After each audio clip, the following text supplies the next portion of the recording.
Hello दोस्तों, कैसे हैं आप सब लोग। उम्मीद है कि आप सभी लोग ठीक होंगे और आपकी प्रिपरेशन अच्छी चल रही होगी। एसएससी सीजीएल 2024 की डेट एकदम पास आ चुकी है और अब डर या घबराहट होना एकदम आम बात है। मुश्किल से 20 से 21 दिन बचे हैं हमारे पास, मतलब कि 3 वीक्स की समथिंग टाइम है हमारे पास आज को मिलाकर। अब ये लास्ट के जो 20 दिन हैं, इन दिनों में आपके द्वारा जो की गई मेहनत होगी वो आपका सिलेक्शन तय करेगी। अब इन 21 दिनों में आपको क्या करना है, कैसे करना है, इन सब के लिए हेल्प करने के लिए मैं आज आई हूँ आपके पास।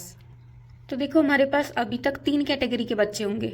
नंबर 1 कैटेगरी जो अब तक अपनी प्रिपरेशन को बहुत अच्छे से करते आए हुए हैं और बेस्ट है। मॉडरेट लेवल के वो जिनका आधा सिलेबस कवर हो गया है बट आधा अभी भी बचा हुआ है और मॉक टेस्ट में स्कोर 110 120 के आसपास अटके हुए हैं। और बिगिनर्स वो लोग जिन्होंने बिल्कुल स्टार्ट ही किया है और बहुत अच्छे से पढ़ाई नहीं कर रखी। तो इन तीनों के हिसाब से मैं आज आपके लिए स्ट्रैटेजी लेकर आई हूँ। आपकी जो स्ट्रैटेजी है वो 6 लेवल के ऊपर मैंने डिवाइड करी है। स्टेप 1 में आपको क्या करना है, अपना लेवल टेस्ट करना है। आपको सबसे पहले क्या करना है, कोई भी टेस्ट ऐप के ऊपर जाना है और उस टेस्ट ऐप से आपको 4 से 5 मॉक टेस्ट लगा लेने हैं PYQs वाले। PYQs वाले क्यों? क्योंकि लगभग पिछले साल के पेपर हमें करने बहुत ज़रूरी है इस बार की प्रिपरेशन के लिए। तो PYQs आपको 4 से 5 घंटे में लगा लेने हैं। अब ये मत सोचना कि 5 घंटे वेस्ट हो जाएंगे, ये वेस्ट नहीं है, ये बहुत ज़रूरी है आपके नेक्स्ट स्टेप के लिए। अब जब आप टेस्ट लगा लेंगे उसके बाद आपको क्या करना है, आपको एक नोटबुक लेनी है और नोटबुक लेके क्या करना है आपको, अपना स्टेप नंबर 2 जिसको बोलते हैं एनालिसिस। आप जब भी टेस्ट देते तो इस तरीके की एक टेबल बनी आती है जिसके अंदर लिखा जाता है कि ये सब्जेक्ट है, इतने स्कोर किए, इतने अटेम्प्ट किए थे आपने, आपकी एक्यूरेसी और टाइम भी। इसको आपको एक नोटबुक के अंदर नोट करना है कि मेरा रीजनिंग का जैसे सब्जेक्ट था तो इसमें मैंने कितना स्कोर किया, मैंने कितने अटेम्प्ट किए, कितने सही किए और कितने गलत किए। और जो गलत किए उसमें क्यों गलत किए, मेरा कोई कॉन्सेप्ट क्लियर नहीं है, मुझे आता ही नहीं है सवाल, या फिर मेरी टाइम मैनेजमेंट की दिक्कत हो रही है। ये सब की सब चीज़ें हमें हर एक क्वेश्चन के लिए नोट करनी है आज। ऐसे ही जीके के अंदर, ऐसे ही मैथ के अंदर और ऐसे ही इंग्लिश के अंदर। ठीक है। अब देखो, ये जिस बच्चे का है उसकी क्या दिक्कत है। इंग्लिश इसका अच्छा है, 43 मार्क्स आ रहे, 23 अटेम्प्ट कर दिए। रीजनिंग में इससे सिली मिस्टेक्स हो गई क्योंकि 21 इसने अटेम्प्ट किए थे, आराम से 34 मार्क्स आए, मतलब कुछ ना कुछ इसने गलतियां कर दी उसके अंदर। तो ये भी नोट करना है कि मैंने गलतियां किस लिए करी, मेरी सिली मिस्टेक हो गई थी क्या। ये सिली मिस्टेक वाला एरिया भी आपको क्वेश्चन नोट करना है कि मैंने इस टॉपिक के अंदर ये गड़बड़ कर दी है। ठीक है। अब ऐसा करने के बाद आपके पास आपके वीक एरियाज आ चुके हैं कि कौन से सब्जेक्ट में आपको ज़्यादा मेहनत करनी है। तो आपका स्टेप नंबर 3 शुरू हो जाएगा जो है सब्जेक्ट वाइज प्लानिंग। अब देखो, हर एक सब्जेक्ट के लिए आपकी प्लानिंग अलग होगी। कैसे होगी? जैसे फर्स्ट सब्जेक्ट है आपका रीजनिंग। रीजनिंग में अब क्वेश्चन पूछते हैं हम क्या पढ़ें, अब रिवाइज कैसे करें, नया टॉपिक पढ़ना है कि नहीं पढ़ना, इन सब के जवाब आपको मिलेंगे। अब आपको क्या करना है, रीजनिंग के अंदर आपको नया टॉपिक तब तक नहीं पढ़ो जब तक आपको अपनी गलतियां नहीं पता लगी। सबसे पहले आपको क्या करना है, PYQ उसके रोज सेक्शनल टेस्ट लगाओ। अब टाइम लिमिट रख के, ऑनलाइन लगा रहे हो तो टाइम होता है, ऑफलाइन लगा रहे हो तो टाइम लिमिट करके आपको बहुत सारे मॉक टेस्ट लगाने हैं। ठीक है, सेक्शनल टेस्ट रीजनिंग के। उसके बाद क्या करना है, एक लिस्ट बना लेनी है अपनी, जैसे मैंने आपको पहले बताया था।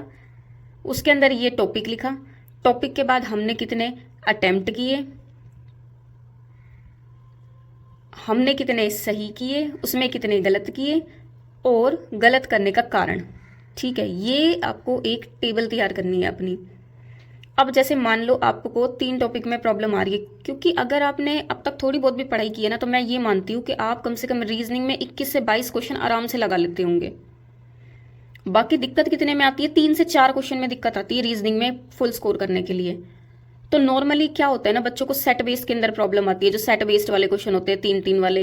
एनालॉगी के अंदर प्रॉब्लम आती है, कोडिंग डिकोडिंग में प्रॉब्लम हो जाती है, कभी किसी को कैलेंडर के अंदर दिक्कत हो जाती है।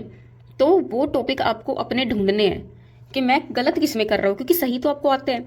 अब वो गलत नोट करके आपको सिर्फ उन टॉपिक का रिवीजन करना है, उनकी क्लास लेनी है। और नए टॉपिक की बात है तो आप नए टॉपिक में अब सिर्फ वो पढ़ो जो आपने अब तक नहीं पढ़ा है और PYQs में आ ही जा रहा है। जैसे आपने अगर सेट बेस की प्रैक्टिस नहीं की है और वो आता है तो वो आपको ज़रूरी है करना, तो ये आपको करना पड़ेगा। ठीक है। अब ये आपको रीजनिंग के लिए करना है। इसी तरीके से इंग्लिश में आपको क्या करना है, इंग्लिश में हमारे पास होती है वोकैब। वोकैब का आपको ज़्यादा से ज़्यादा रिवीजन करना है। अब जितना रिवीजन हो सके उतना वोकैब का रिवीजन कीजिए। अगर कोई नई वोकैब पढ़नी है तो वो सिर्फ PYQs वाली वोकैब होगी आपकी। PYQs की वोकैब पढ़ लीजिए और रिवीजन करना है। वही सेम काम इसमें करना है। 8-8 मिनट की क्विज आती हैं, ये 10-10 क्वेश्चन वाली, और जो सेक्शनल क्विज आती है इसकी, वो 1 घंटा आपको कंटिन्यू प्रैक्टिस करो कई कई सेक्शन के अंदर। तो सेक्शन वाइज आपको PYQs की प्रैक्टिस करनी है। इनमें भी जो गलती होती है वैसे ही आप अपनी एक टेबल तैयार करें, ठीक है। टेबल तैयार करने के बाद जो टॉपिक वीक है आपका, जैसे कि वोकैब के अंदर आपका इडियम फंस रहा है, सिनोनिम में दिक्कत आ रही है, तो इन सब टॉपिक का ही आपको रिवीजन करना है, क्योंकि इसमें भी आप आराम से 17-18 क्वेश्चन तो सॉल्व कर रहे होंगे। बाकी जो नंबर कट रहे हैं वो 7 से 8 क्वेश्चन में कट रहे होंगे। तो आपको इन 7 से 8 एरियाज के ऊपर काम करना है। अब पूरे पे काम नहीं करना है, क्योंकि अब टाइम बहुत कम रह गया है। इतना टाइम नहीं है कि हम शुरू से लेकर बैठ जाएं सब कुछ, नहीं, सिर्फ इन गलतियों पर हमें काम करना पड़ेगा। नए टॉपिक पढ़े नहीं पढ़े, नए टॉपिक सिर्फ वो पढ़ें जो बहुत ज़्यादा गलतियाँ कर रहे हो। अब जैसे वोकैब का है, अब वोकैब तो बहुत टाइम से हम पढ़ते रहते हैं तो याद होती है, बट अगर आपको अब भी करनी है तो आप सुबह में वोकैब पढ़ लीजिए, फिर दोपहर में उसका रिवीजन कर लीजिए और इवनिंग में उसका रिवीजन कर लीजिए। तो एक दिन में 3 बार आपका गो थ्रू हो जाओगे एक ही चीज़ से, तो वो आपका रिवीजन भी हो जाएगा और प्रैक्टिस भी हो जाएगी। तो इस तरीके से आप इंग्लिश की प्रिपरेशन कर सकते हो। जीके की अगर हम बात करें तो जीके तो बहुत वास्ट सब्जेक्ट है। मैंने माना होगा अगर आपने तैयारी की है तो स्टैटिक जीके तो आपने कुछ कुछ पढ़ रखी होगी। करंट अफेयर के लिए 2 टाइप के बच्चे होते हैं, जो रेगुलर करते हैं और जो लास्ट टाइम का वेट करते हैं। जो रेगुलर करते हैं उनको तो सिर्फ रिवाइज करना है, और जो लास्ट टाइम का वेट करते हैं उनको लास्ट 6 मंथ की कहीं से भी कंपाइलेशन मिल जाए वो इसको कवर कर ले, क्योंकि आप पूरा नहीं कर सकते। लास्ट 6 मंथ्स वाली कंपाइलेशन आपको करंट अफेयर्स की कंप्लीट करनी है। और जो कोर सब्जेक्ट होते हैं हमारे, जैसे हिस्ट्री, ज्योग्राफी, पॉलिटी और साइंस, आपने पढ़ रखा है तो वेल एंड गुड है, और नहीं पढ़ रखा तो पूरा सब्जेक्ट उठाने की अब ज़रूरत नहीं है, क्योंकि इतना हमारे पास टाइम भी नहीं है। तो आपको सिर्फ क्या करना है, कोई भी बुक ले लो, जैसे पिनैकल की बुक ले लो या किरण पब्लिकेशन की बुक ले लो, तो इन बुक में से जाना है और क्या करना है, सिर्फ PYQ सॉल्व करने हैं। इनके PYQ सॉल्व करने हैं, और कोई भी बुक जो टेस्ट की ऐप है उस टेस्ट ऐप पे जाना है और सिर्फ सेक्शनल क्विज देनी है। अब आपका खेल सिर्फ टेस्ट क्विज के ऊपर ही सबसे ज़्यादा डिपेंड करेगा। टेस्ट देने हैं सेक्शनल और रिवाइज करना है। अब आ गए हम अपने 4th सब्जेक्ट मैथ की तरफ। मैथ में देखो, जो बहुत बेस्ट बच्चे हैं ना वो अब भी 25 स्कोर कर रहे होंगे, मतलब 25 आउट ऑफ 25 क्वेश्चन कर रहे होंगे। और जो बाकी बच्चे होते हैं ना उनका लेवल कुछ ऐसा होता है कि कुछ 17 से 18 के आसपास अटके हुए हैं और कुछ 12 से 13 के आसपास अटके हुए हैं कि मैं बस इतने ही क्वेश्चन कर पाता हूँ। तो आपको क्या करना है ना, वही सबसे बेस्ट है आपका टेस्ट। टेस्ट ही आपको बताएगा कि आप कहाँ हो। टेस्ट दो, जैसे 1 नंबर पे आएगा आपका कि ये जो 17-18 क्वेश्चन आपने कर लिए, मतलब फंस कितने रहे हो, 7 क्वेश्चन में लगभग फंस रहे हो, 7 से 8 क्वेश्चन में। तो आपको क्या करना है, लिखो कि वो 2-3 क्वेश्चन, 4-5 क्वेश्चन जिनमें भी फंस रहे हो किसके हैं। किसी के लिए वो ट्रिगो हो सकती है, किसी के लिए वो अलजेब्रा हो सकती है, किसी के लिए वो स्पीड एंड डिस्टेंस हो सकती है। तो आपको अपने वीक एरियाज खुद को ही डिफाइन करने पड़ेंगे। मैं आपको ये नहीं बोल सकती कि आप 4 दिन बच्चे, अब 4 दिन बस ट्रिग्नो पढ़ो या 2 दिन सिर्फ अलजेब्रा पढ़ो, वो सबके लिए कारगर नहीं होगी। अपनी स्ट्रैटेजी बनानी आपके खुद के हाथ में होती है, क्योंकि आपसे बेस्ट आपको कोई नहीं जान सकता कि आप आज कहाँ हो और आपको कहाँ से कहाँ जाना है। उसके लिए सबसे ज़्यादा हेल्प करेंगी आपको सेक्शनल मॉक देने हैं, क्योंकि यही आपकी स्पीड बैलेंस करेंगे। सेक्शनल मॉक देने हैं, जहां गलतियां हैं उन टॉपिक को नोट करके उनका रिवीजन करना है जितना हो सके उतना। नया टॉपिक, फिर से वही बात कहूंगी, नया टॉपिक वो पढ़ना है जिसके क्वेश्चन आने की प्रोबेबिलिटी बहुत ज़्यादा है, जो आ रहे हैं क्वेश्चन और आपने नहीं पढ़ रखा। जैसे ट्रिग्नोमेट्री है, ट्रिग्नोमेट्री के 3 से 4 क्वेश्चन फिक्स हैं कि आएंगे ही आएंगे, और आपने वो नहीं पढ़ा है, तो मैं ये नहीं कहूंगी कि आप इसको छोड़ दो। अभी भी 20 दिन हैं, आप इनको कवर कर लो।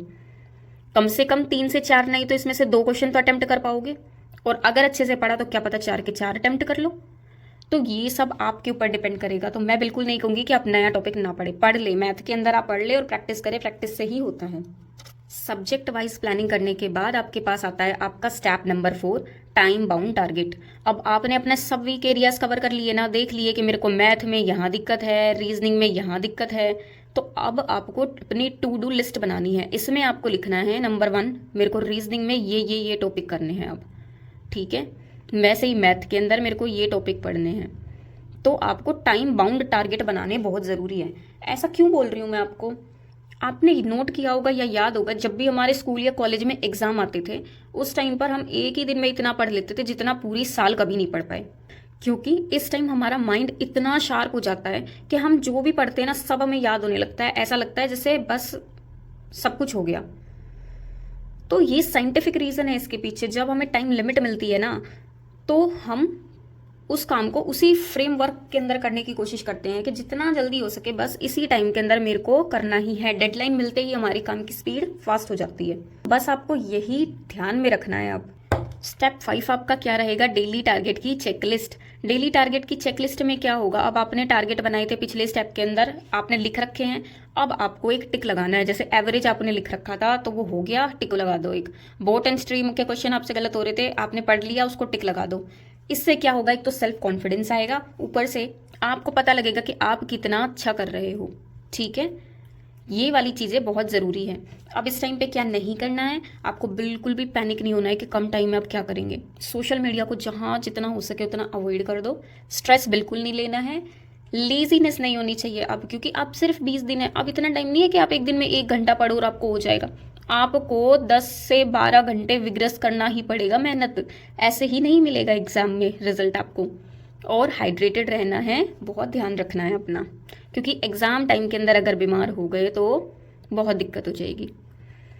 इस टाइम पे क्या करना है? सबसे बड़ा जो पिलर है आपका वो है टेस्ट करो, अपने आप को एनालाइज करो और रिवाइज करो। ये बेस्ट है आपके लिए। अभी मॉक टेस्ट देने या विग्रस, जितने मॉक टेस्ट हो सके उतने मॉक टेस्ट लगाओ। बहुत लोग बोल रहे होंगे आपको कि सिलेबस पूरा नहीं है, लास्ट टाइम में मॉक टेस्ट लगाओगे तो आपका कॉन्फिडेंस डाउन हो जाएगा, नंबर नहीं आएंगे। तो ऐसा कुछ भी नहीं है। यहाँ पे अगर आपके 90 नंबर भी आ रहे हैं ना तो भी कुछ नहीं है बात, क्योंकि एक टेस्ट में आप लगभग 100 क्वेश्चन लगाते हो। 100 क्वेश्चन में से मान लो आपको अभी 50 आ रहे हैं, तो आप एनालाइज करो ना बाकी 50 क्वेश्चन को, बाकी 50 क्वेश्चन को पढ़ो। अगर आप एक दिन में 3 मॉक टेस्ट भी लगाते हैं ना तो 300 क्वेश्चन पढ़ लेते हैं। अगर आप उन 300 क्वेश्चन को भी ठीक से पढ़ लो तो अभी आपके पास 20 दिन मान लो रफली, 20 दिन के अंदर भी आप 300 से 400 क्वेश्चन कितने कर लोगे? 6000 के क्वेश्चन। ये तो मैंने 3 मॉक टेस्ट में बोला है। 3 मॉक टेस्ट लगाओगे फुल लेंथ के तो 6000 क्वेश्चन हो जाएंगे आपके। इतने क्वेश्चन की प्रैक्टिस क्या कम है लास्ट दिनों में?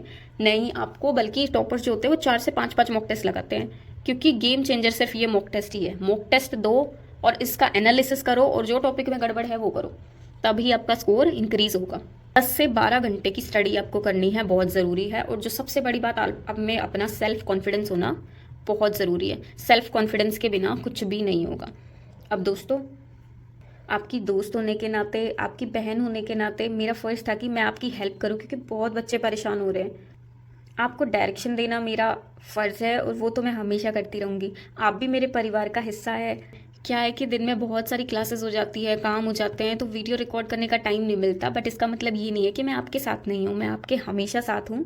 अब देखो दोस्तों, बहुत सारे लोग होंगे जो बिगनर्स होंगे, बोल रहे होंगे कि मैंने तो बिल्कुल नहीं पढ़ाई किया, मैं पेपर दूँ कि नहीं दूँ, छोड़ दूँ। एक बात बताओ मुझे, अगर आप देने ही नहीं जाओगे टेस्ट तो फिर तो आप फेल ही होना है ऐसे ही। तो क्यों ना एक ट्राई करके फेल हो जाओ। अब ट्राई करके फेल होगे तो कम से कम आगे वाले एग्जाम्स में तो आपको हेल्प मिलेगी ना। तो अब देख लीजिए आप, ये डिसीजन तो सिर्फ आपके हाथ में है। मेहनत से पहले ही मैदान से भाग जाना है या डट कर मेहनत करके लड़ना है, फैसला आपका है। अगर वीडियो पसंद आए तो वीडियो को लाइक कर देना, चैनल को सब्सक्राइब कर देना, शेयर करना वीडियो को। आपका सपोर्ट ही है दोस्तों जो हमें इतना मोटिवेट करता है कि हम इतने बिजी शेड्यूल में भी आपके लिए वीडियोस बना सकते हैं, क्योंकि ऐसा नहीं लगता कि कोई और है, हमारे ही हैं, हमसे ही कनेक्टेड हैं। तो दोस्तों, थैंक यू सो मच। बस आप अच्छे से अपनी पढ़ाई कीजिए और अपना ध्यान रखिए। इस टाइम पर ध्यान रखना बहुत ज़रूरी है अपना। और एक मेरी फेवरेट लाइन, अगर तुम चलने के लिए तैयार हो तो मंजिल तुम्हारे सामने झुकने के लिए तैयार हो जाएंगी। तो बस याद रखना कि अब भी टाइम है, 20 डेज़ है। 20 डेज़ में अपनी जान लगा दो, जो भी करना है करो, अच्छे से पढ़ाई करो। ठीक है गाइस, थैंक यू। ज़्यादा टाइम नहीं लूँगी मैं आपका। All the best.